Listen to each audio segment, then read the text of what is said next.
Hello and welcome to day 3 of Booktube-a-thon. It is currently 1:30 in the afternoon and I haven't done any official reading today, so it's a great start again. Last night, after editing and finishing and posting the video for yesterday's vlog, I was going to read The Restaurant at the End of the Universe by Douglas Adams, but there is this thing that my brain does when I plan to read a book, where it's like, you know what, I want to read every single book in the universe.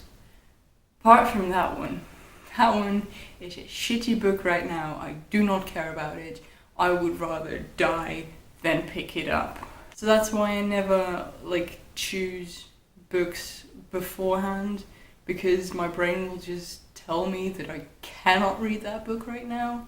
It's really annoying. And it's going to be really interesting to see how the rest of this week goes because of that. But instead of The Restaurant at the End of the Universe, I started The Scorch Trials by James Dashner, which is my pick for the book-to-movie adaptation, and I read a staggering 27 pages before I went to bed. So that's gonna make a dent in this book. Oh my god, I am so far now. It's not even a 10th. I'm so bad at this. Okay. But yeah, I can't really tell anything about it just now.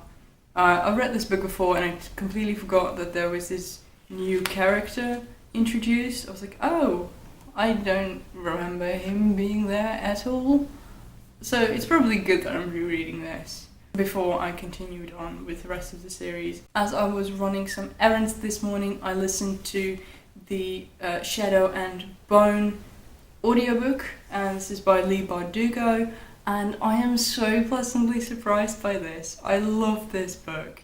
I sort of gave up on YA last year because I read a couple of books in that sort of age range, and they're all very dumb characters, and it was all about stupid love triangles, and I was like, I'm done with this. But I heard so many good things about Leigh Bardugo's writing, so I thought, well, I might give it a shot. And I am so glad that I did, because it is so good. Her writing style is so smooth, and the characters are nice and recognizable, and they're very human. I'm listening to the Dutch audiobook, and the Dutch translation is also great. Usually when I'm reading a Dutch translation, I try to reverse engineer what would have been the English original sentence. But with this book, it's so smooth. I'm like, yeah, this is totally what Dutch is like. So I'm so happy with this. Also, it gets even better. The woman who reads the audiobook is very good at what she does. She has such a nice voice, and she's very good at laying in the certain emotion in her voice. I'm so happy that I picked up this book, despite the fact that it's not on my Booktube-a-thon TBR.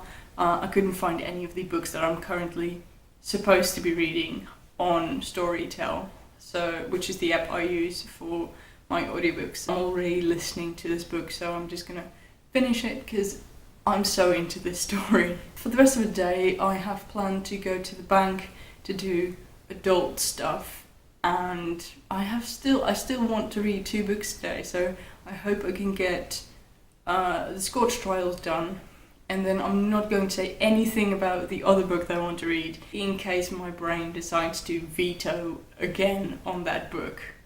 It is now 5:30 and I haven't been to the bank.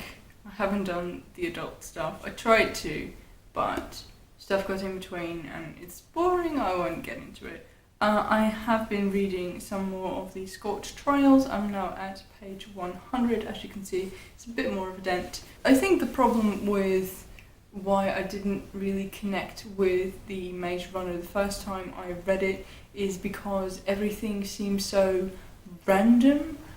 All of the ways in which the Gladers are killed by Wicked, there's no system to the madness, and the people from Wicked have explained that they are searching for something in their brains, and these are all variables to sort of activate different parts of their brains or whatever, and it doesn't really make sense to just kill your subject for seemingly no reason. They are now out in the desert, and Thomas says, "Could it be any more different from what they put us through in the maze? There, we were trapped inside walls with everything we needed to survive. Now we have nothing holding us in, but no way to survive unless we go where they told us to. Isn't that called irony or something like that?" And I just sort of thought it was a strange thing to say for him, like out of the blue, be like, "Oh, this is very philosophical." And I just imagined that James Dashner thought of that idea, like, oh, it's going to be the complete opposite of the maze. There's going to be no walls and just no survival. And he was too scared that the readers wouldn't pick up on that great duality of these two books. And so he just had a character literally explain it to the reader, because we're all idiots. But I have to say, I wouldn't have come up with that sort of contrast, because like I said, nothing so far has made sense. Like, it never really made sense why they were in the maze, and now it doesn't really make sense why they would have to cross this random piece of desert. Like, I don't know. There's just not enough sense to this universe for me. I think that is why I didn't really enjoy it the first time I read it. Thomas is being such a drama queen. Like, I'm not even kidding.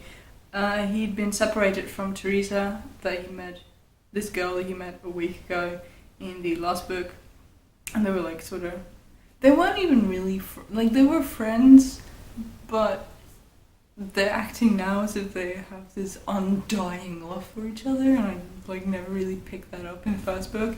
And now he's like, "Oh, I'm separated from her. That's like the worst thing ever." Running away from her was the hardest thing he'd ever done. He had no doubt of it. Showing up at the glade with his memories wiped, adapting to life there, being trapped in the maze, fighting grievers, watching Chuck, his best friend, die. None of it matched what he felt now. Like, you're being such a drama queen. Like, I get that it's sad to get ditched by the girl you think you fancy, but, like, your best friend died.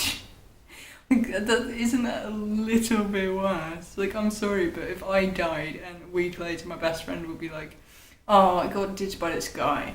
This is the worst that has ever happened to me," I'd be a little bit offended, even though I'd be dead. So I'm, like, offended on Chuck's behalf that Thomas is being so extra. Like, running away. He's like, "I don't want to talk right now." It is 9 o'clock now, and I'm on page 160 of the Scorch Trials. There's still 200 pages more to go, and I think I'm gonna finish it tonight. But I said similar things about reading at night yesterday. I'm actually quite enjoying the book.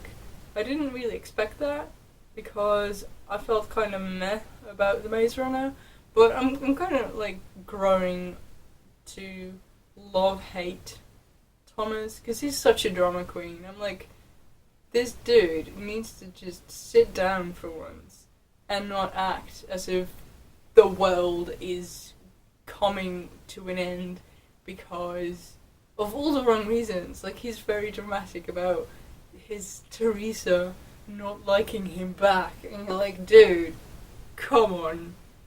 You have more pressing issues. You met her a week ago, you can live without her. And he's like, "Oh, it's because she acted like Gally in the last book when he went totally crazy." But I'm not buying it. He's in a desert and he's thirsty. So I'm going to finish the Scorch Trials tonight. I state that as if it's a fact, but we all know that it's not. But yeah, I'm going to finish them. I'm going to edit this video and sleep, probably. So if I do finish the Scorch Trials, you'll hear about it tomorrow. So come back tomorrow and see if I kept my promise to myself this one time, am I going to finish the Scorch Trials tonight, or am I just gonna scroll on Tumblr? Here's a poll. You can fill it out, see if you win.